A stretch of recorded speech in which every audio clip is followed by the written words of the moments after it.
Lean Impact, How to Innovate for Radically Greater Social Good, a more detailed book summary.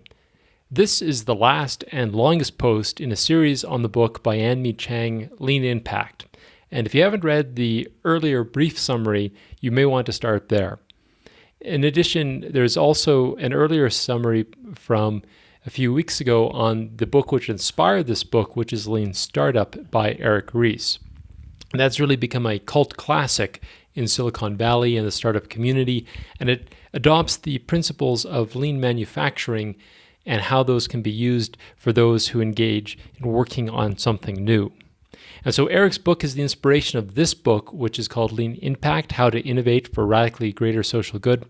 And in it, Anmi Chang takes the business principles of Lean Startup, but applies them to organizations who measure success not in terms of dollars and cents, but their social impact. And I think that this is an essential read for anyone working in or funding or being funded by groups involved in social enterprise, non-government agencies, or operating even in a startup before profits.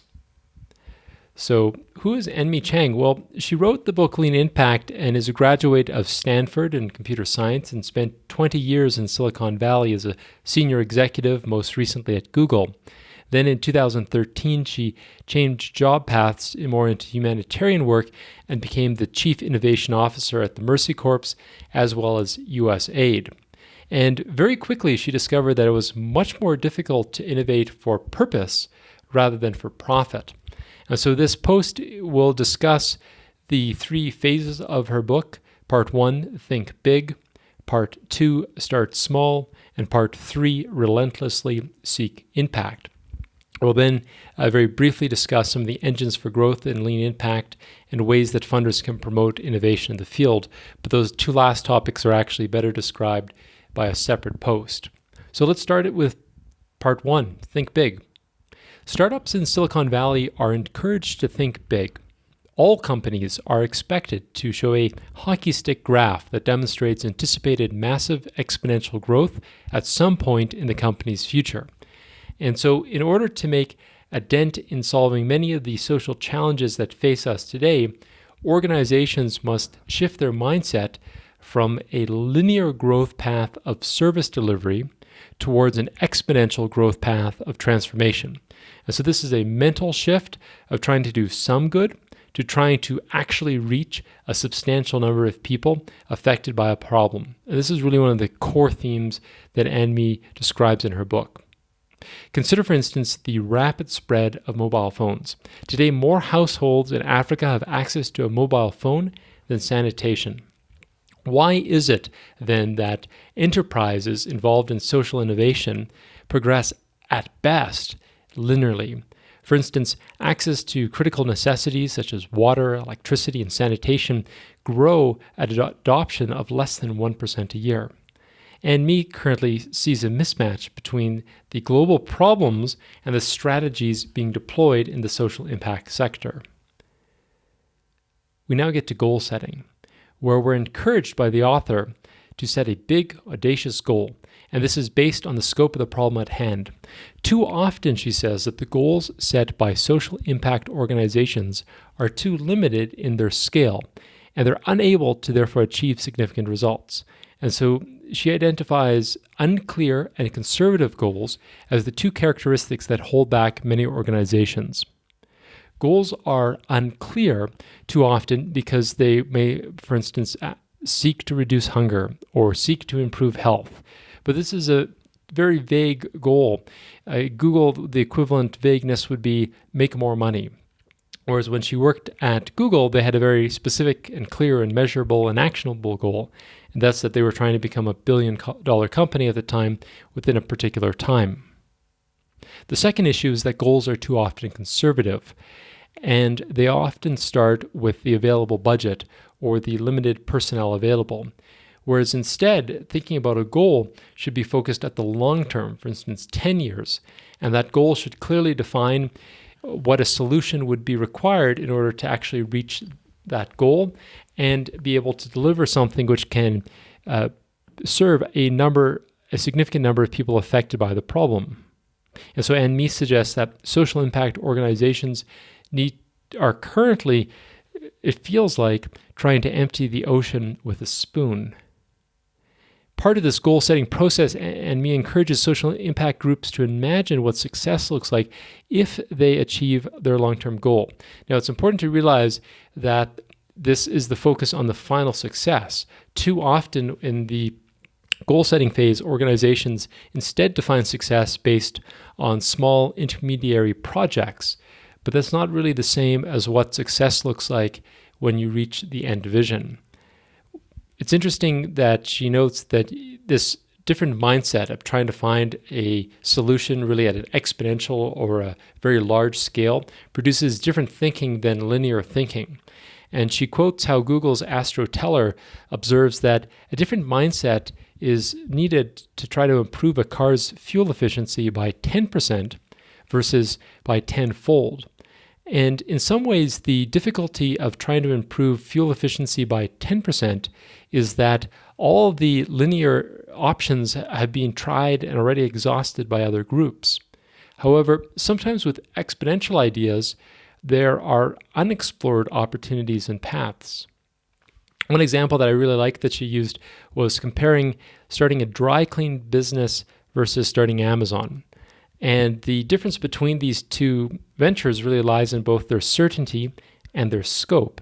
If you were going to build a dry cleaning business, it has a predictable path forward and you could achieve local results. But if you were to try to have started Amazon, it has a very unpredictable path forward.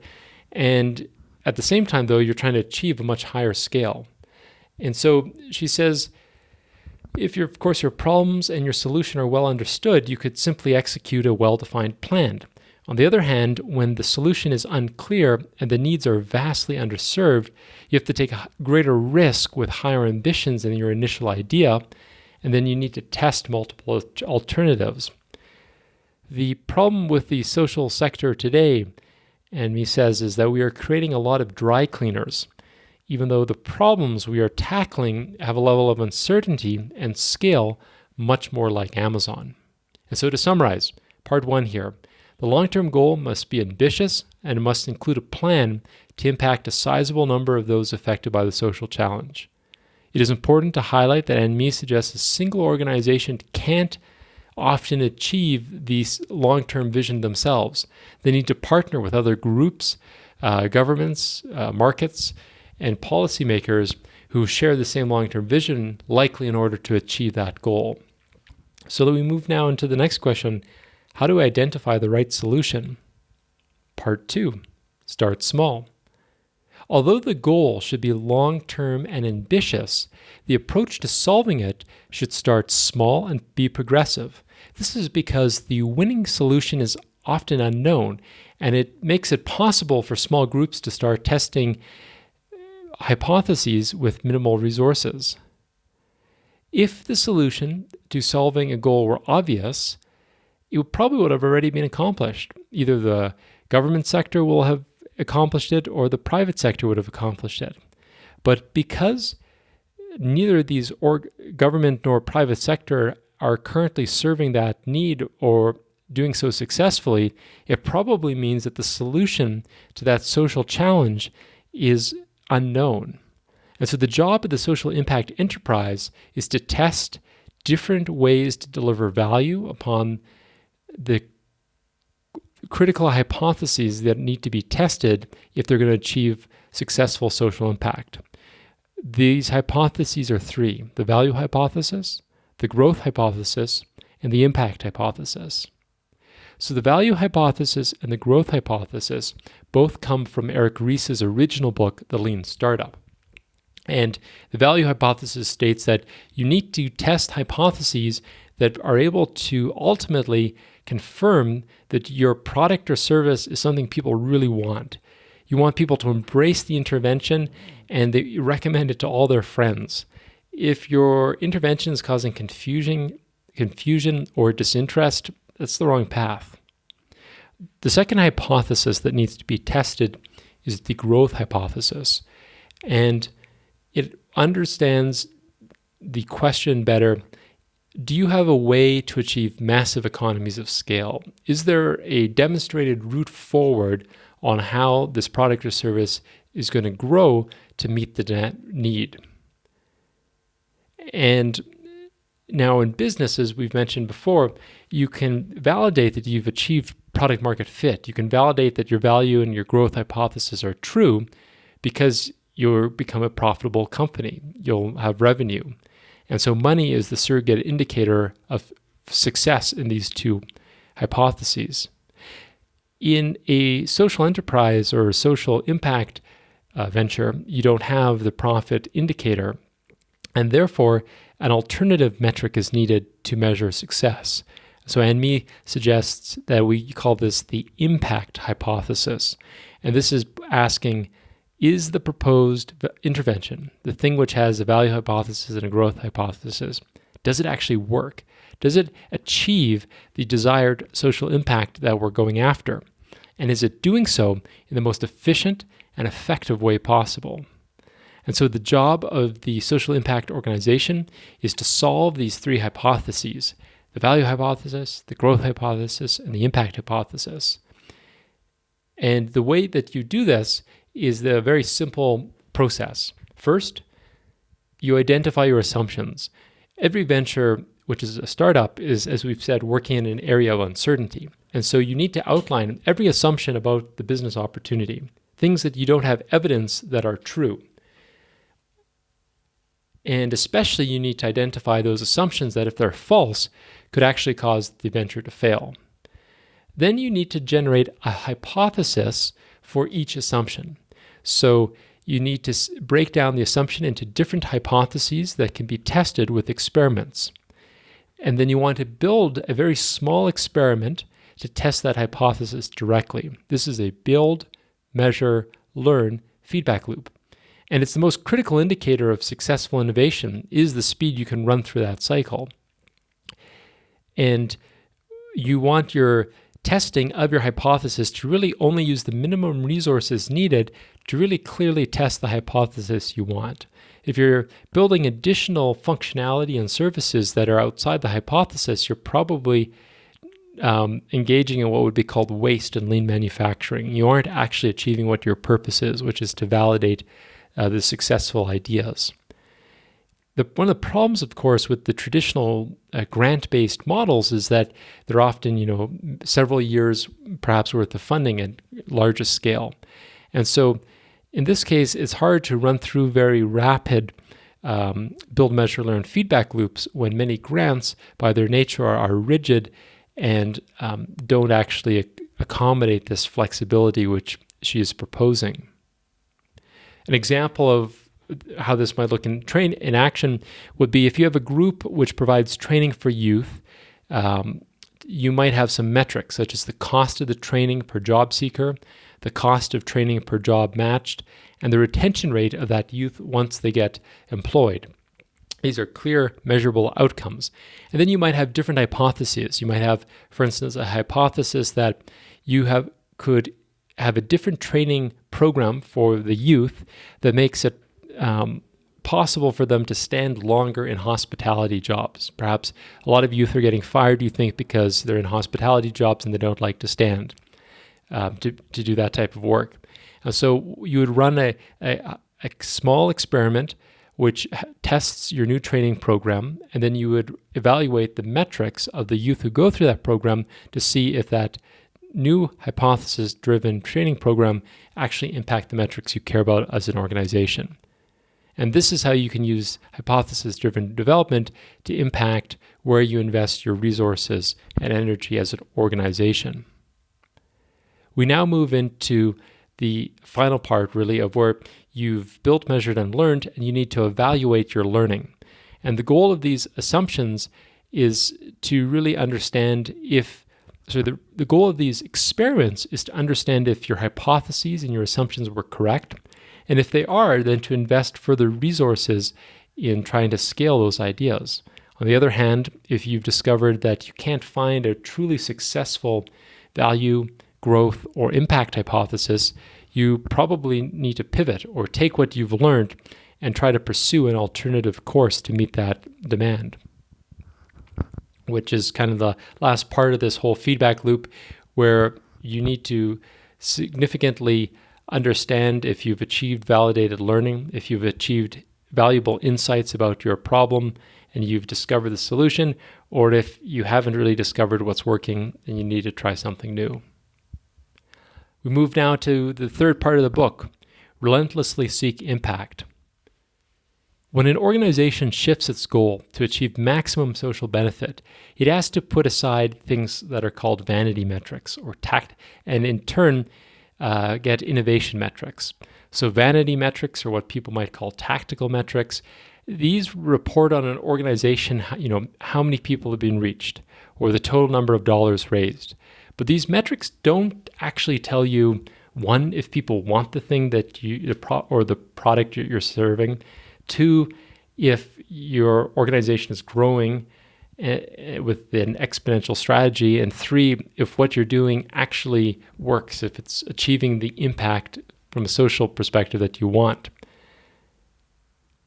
Instead, organizations should use innovation metrics. And so these need to demonstrate how the approach being taken by the organization is more successful than alternative organizations in the space.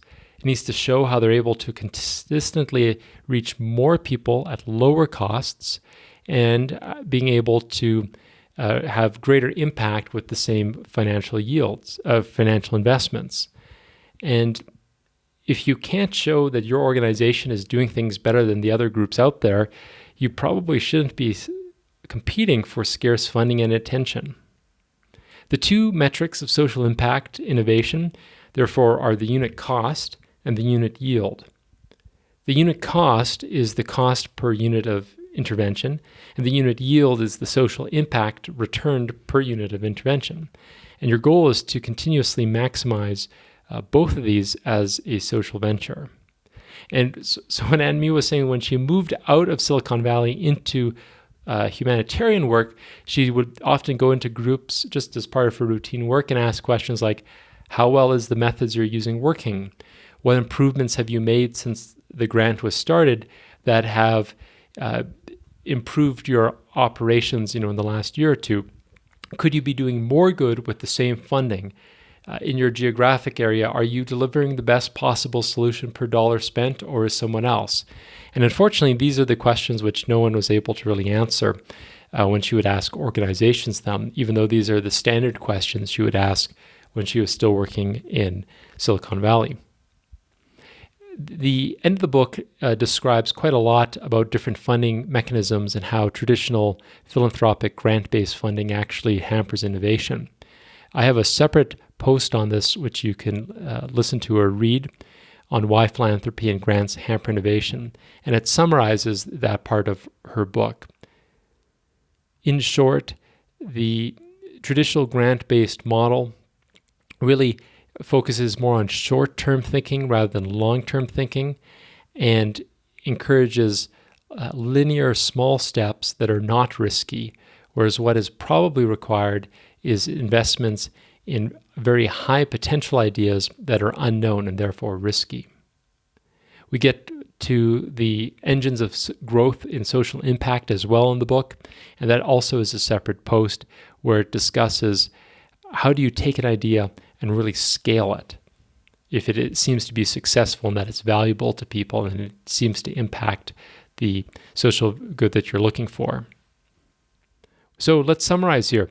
In conclusion, Anne-Mi encourages the reader to, one, think big, to consider the social challenge they're faced with, and the organizations therefore should propose solutions that, if they're successful, actually could address a sizable number of the people affected by the issue.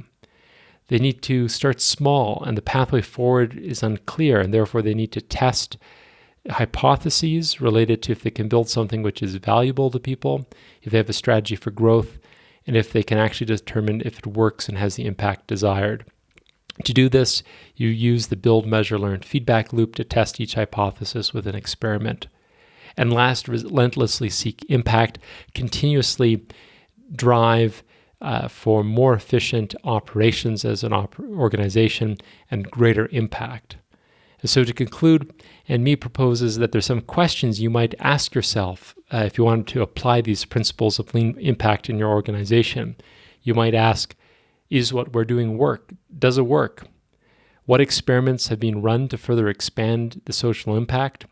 Do the beneficiaries love and demand what is being offered? How will you reach the size of the population with this need?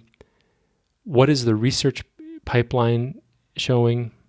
And how has cost effectiveness improved from last year? These are the types of questions organizations seeking to follow the principles of lean impact will ask themselves if they want to achieve truly their greatest success. So I highly recommend reading the book, Lean Impact, How to Innovate for Radically Greater Social Good by Anmi Chang. And of course, all the quotations used in this and the preceding three posts were recorded when I was listening to the audio version of the book. So if there's any inaccuracies or missing quotations, please do not hesitate to contact me and I can update the text. Thank you.